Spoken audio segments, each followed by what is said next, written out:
Hello guys, tôi sẽ ineidiu le WhatApp home screen hu iti photo koiding ham tien sẽ diu in chinen ding a chun WhatApp ma lu nin lang tua ke man pian pa hi GB WhatApp hi achung langa 3 dot su son in lang ateng le achung pe na GB sitting son ki nin lang hiti hin hung ki nin tin chuteng le universal son ki nin lang universal son ki le chun colors ki ti ki nin tin achung pe na colors hu son ki le chun background ki ti ki nin tin background hi son kit lechin more option solid color gradient color tingle photo oktin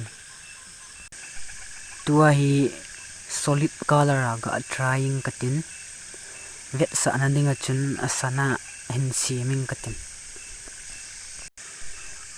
tuin ga veleu chun ga veleu hen ti hin asanin tan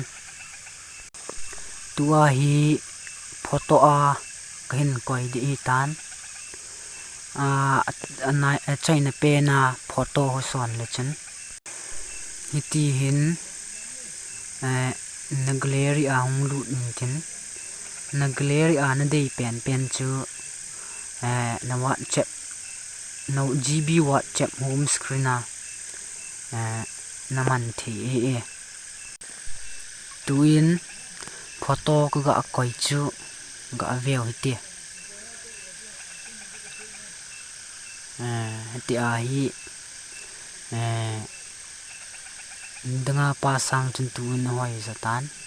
hiti hi home screen change thi tua ki man pen WhatsApp me GB WhatsApp me in description na yong chun link kan kwai di na ki download nun lang anaki install in lang anaki anamangin ka video chu phana sa useful na sa le like comment nei bol pin lang ka channel subscribe no lai ni le subscribe ni na bol pin